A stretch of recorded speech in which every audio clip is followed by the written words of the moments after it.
Okay, we're here. I'm so honored to be invited into Dr. DuPree's home. I've spent a lot of time in the homes of celebrities and CEOs and leaders as a healer and as a journalist of over 15 years. But I'm particularly honored because I know that I'm about to come away with something that could change history. The guidebook for how to become a leader of Newark. Let's go.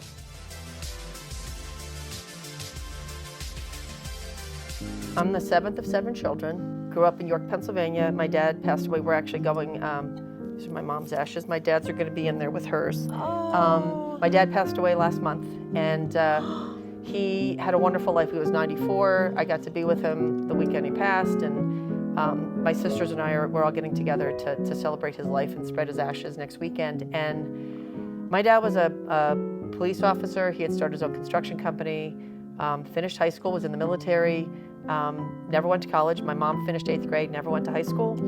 They raised 7 kids, and we learned unconditional love. Where are you at right now on your path, your career path? It's interesting that you bring that up because I'm finishing my 2nd book called Shifting Gears, Living Life with Intention.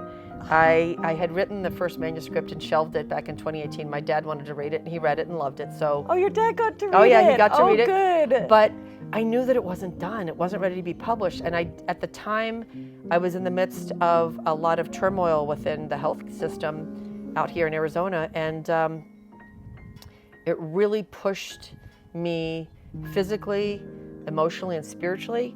I have always practiced state-of-the-art Western medicine. I work with a lot of transformative companies. I mean, cutting-edge, state-of-the-art Western medicine, and that has been my world. I got brought into the world of integrative medicine, Reiki, massage, all of the body work, holistic healing. But it took this journey out here to be really pushed to a point where suddenly my eyes got open to the world of psychedelic therapy and where we can go in Western medicine with helping to shift consciousness and also to help alleviate anxiety, depression, PTSD. You know, I've said it multiple times. I said, if I could, people say, well, if you had one wish, what could you do with your training in psychedelic therapy? I said, I want to go to Washington. I want to lock down Congress. I want to dose them all up, give them 4 grams of mushrooms, and have enough facilitators there, and watch people begin to focus on what we have in common, not how we think differently. And to me, somebody had said you need 300,000 people. I said, I think you only need Congress, because if you start there, you can begin to change policy. And I've loved following the world of psychedelics and getting trained in it because I'm going to get the opportunity this fall to work with veterans and help facilitate and volunteer my time to help facilitate healing in veterans. And as MDMA and psilocybin get legalized in this country, and as we begin to realize, there's just a thing in National Geographic about iboga for heroin addiction and for alcoholism. Right. We're getting back to using plant medicine in ceremony, and I'm not advocating for people to utilize any of these recreationally because I do not believe that these beautiful plant medicines, psilocybin is tea ananakato, it's the flesh of the gods. For thousands and thousands of years, peyote, iboga, psilocybin, and ayahuasca have been used in ceremony for healing in many indigenous cultures. And that's the focus of this next chapter of my life is I'm going to go learn from the indigenous cultures. I want to bring that knowledge back into our Western medicine world. And the easiest way to do that, right, is what I'm doing right now with breath work. I get up every morning and I'm doing breath work through a yogi, Ishan Shivanand. He's an amazing individual who I met his dad, Babaji, many years ago, and learned breath work. And Ishan came here on a visa in 2017, has done amazing research in utilizing breath work 35 minutes a day. And that breath work stimulates your vagus nerve, brings you out of fight or flight. And so a lot of the stuff that I'm doing with the mind vibe and the vagus stimulation and a lot of the stuff that's happening through psychedelics is bringing people down to a leveler playing field of calm. You have a why. You have a why. Oh, yeah. And you tune in to your intuition, your source.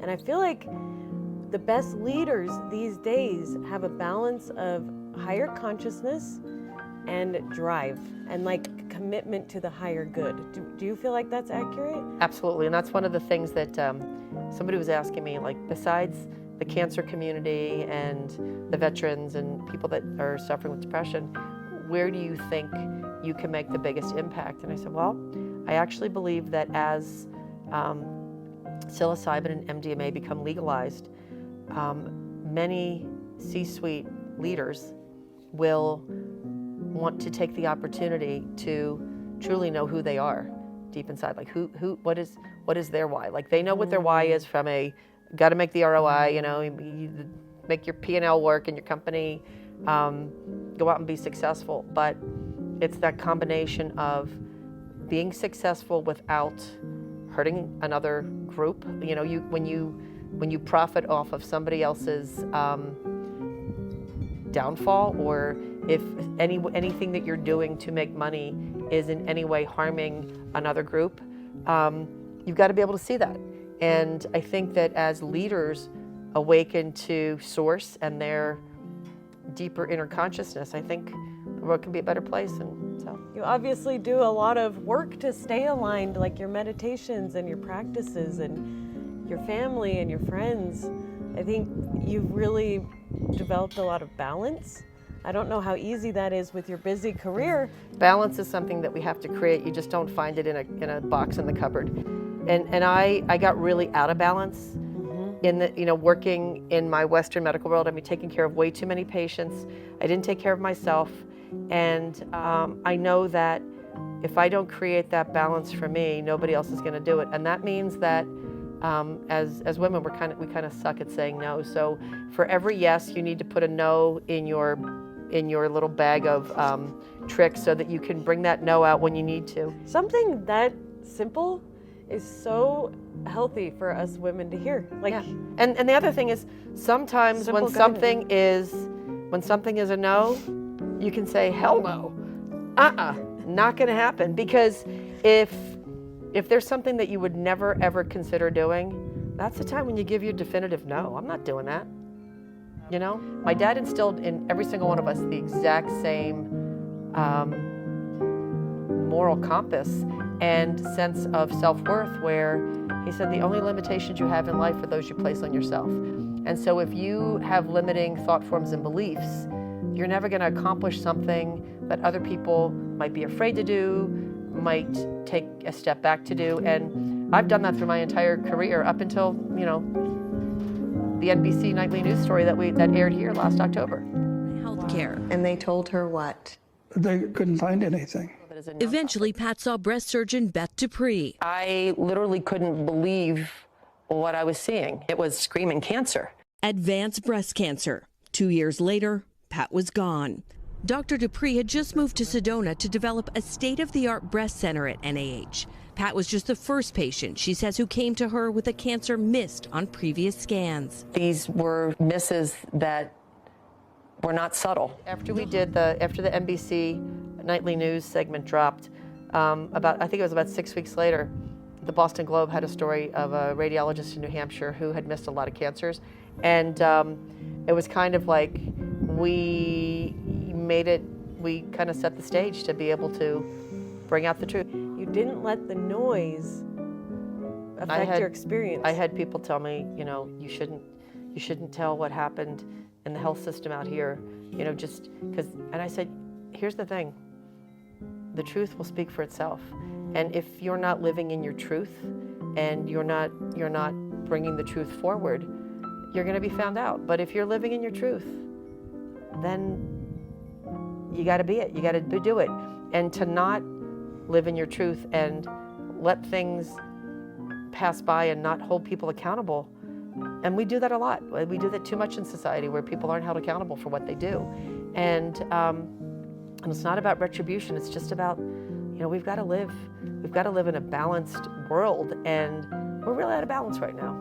And thank you for setting that example, because in this state of consciousness, a lot of people are waking up to the fact that they're healers, and there's an old belief that healers can't make money, healers aren't taken seriously, and it's like seeing people like you who have integrated their soul calling of being a healer into a way to do it in the world. That's really inspiring. I think a lot of people, Listen, I'm a work including in myself, progress, sister. needed to hear that. I'm a work in progress.